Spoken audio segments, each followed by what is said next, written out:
Hey guys, CJ Holland with Holland Kennels here. Thanks for tuning into our station. I hope you're all having a wonderful day. Today, I just wanted to talk to buyers. This video is specifically for buyers. Partially, it could be for breeders too, but most importantly, the buyers. It's important to know what. It's important to be realistic with yourself and your lifestyle when choosing a puppy. Okay, that's what I'm getting at. Don't just look at a breeder's website and see, oh, this is a beautiful mom, this is a beautiful dad, these puppies are beautiful, this is the one I want because he's pretty, I like his color, I like his structure, they said he's nice. You know, you don't want to go off of just that. You want to be realistic with your lifestyle. Why? Because if you end up taking home a puppy that's more hyper than you expected because you want a dog that's low maintenance, you don't have to let out for as many runs, you don't have to exercise it as much, you need to get a lazier dog. You need to get a dog that was not bred for activity and performance, okay? I'll use us as an example. We breed classic American bullies, and the classic American bullies that we breed specifically for performance, okay? Top performance, good health. We follow the breed standard, but most importantly, we want our dogs to be able to perform and have good health. So our dogs are agile, they can run, jump, climb, all of that, okay?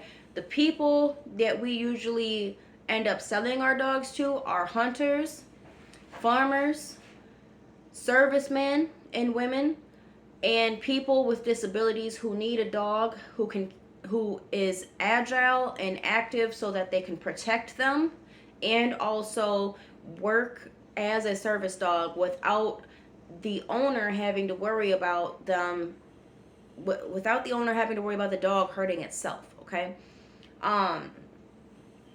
So as a buyer, you know, you need to ask these types of questions. What does what does his health look like? Can I see proof?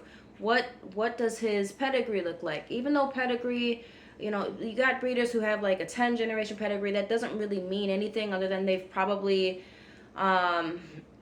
either been in the game for a long time or their dog comes from a well-known bloodline, right?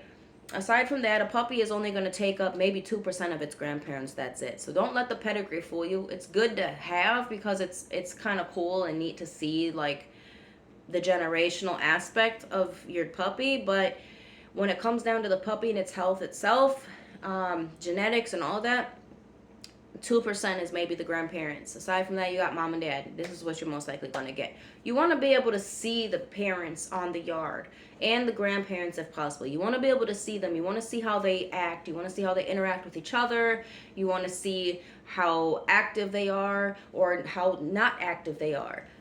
You want to know what they eat. You want to know how the breeder takes care of them. Where do they live? Do they live in cages? Do they live in a shed? Do they live in the home? Where do they live? How often do they get bathed? How often are they groomed? You know, these are all things that go into your dog's health, and these are things that can affect your puppy once you take them home if you don't know this. And if you don't know this and you take your puppy to the vet, you might find out there's some underlying condition that you will end up having to come out of pocket for. So you need to know these things. And just also because another thing I want to add is the American Bully has 5 different classes. You have exotics, pockets, classics, standards, and XLs, right?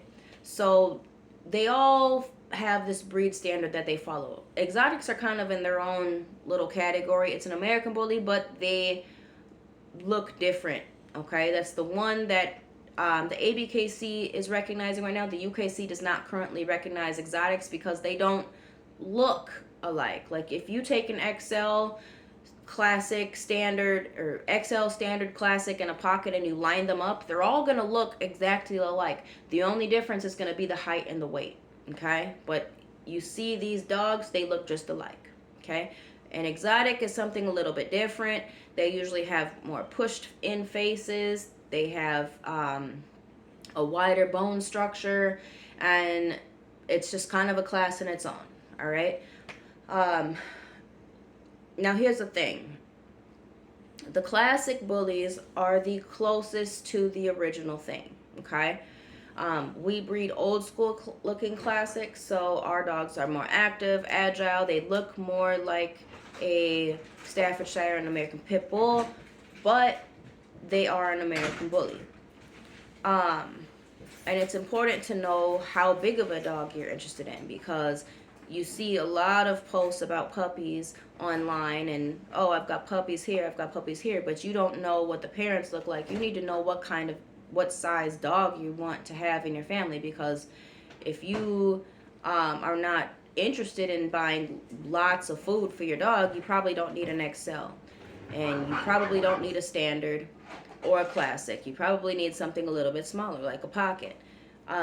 If you are interested in a bigger dog, then you'll want to consider getting either an XL, standard, or classic. But it depends on what you mean by bigger dog. Do you want a dog that's wider, taller, more muscular?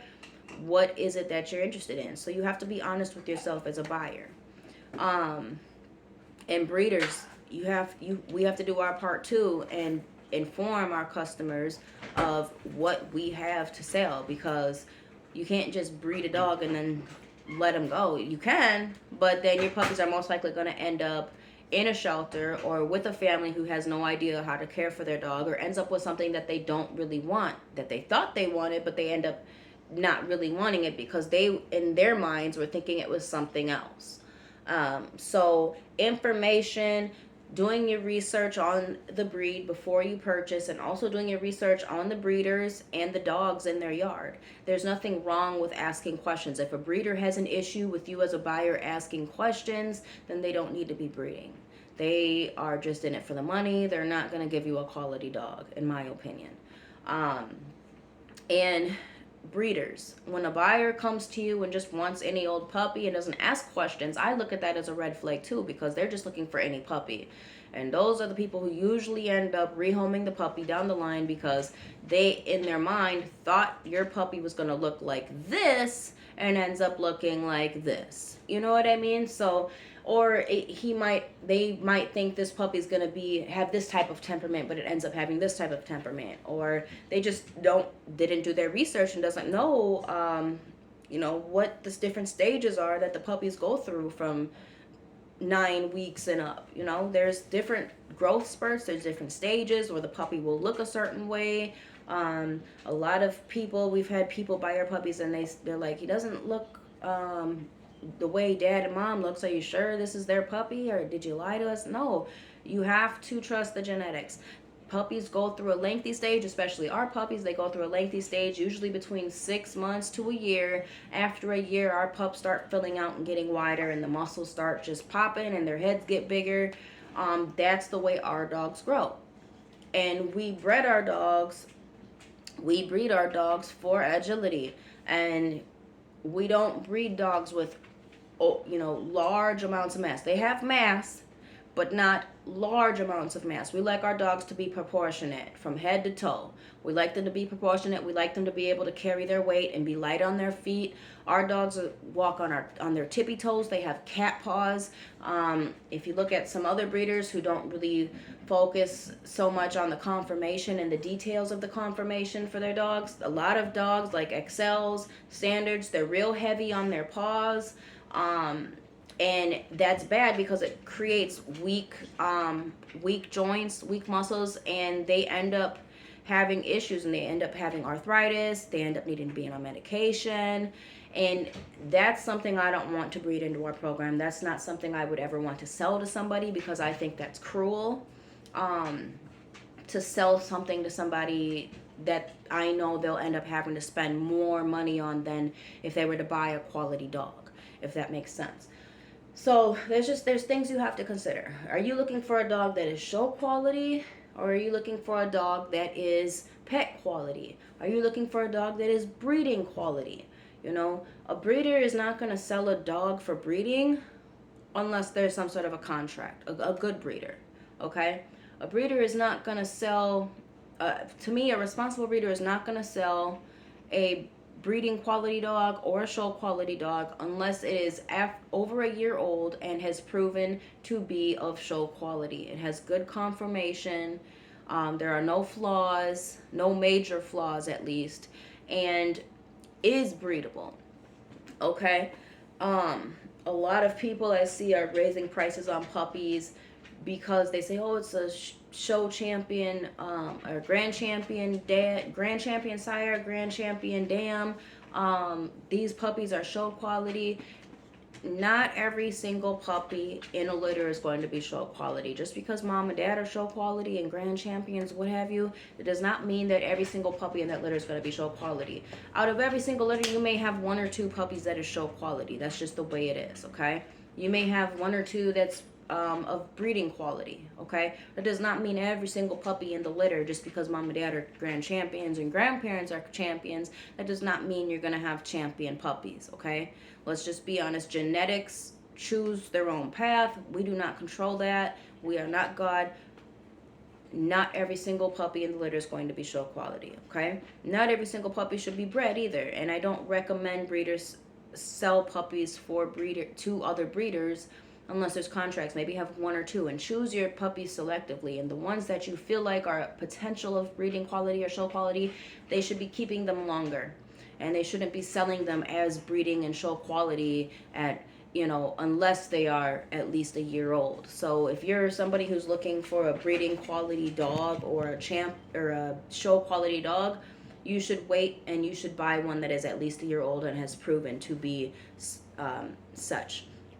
Okay. Hey, Roxy. Come on, my hello, baby. Yeah.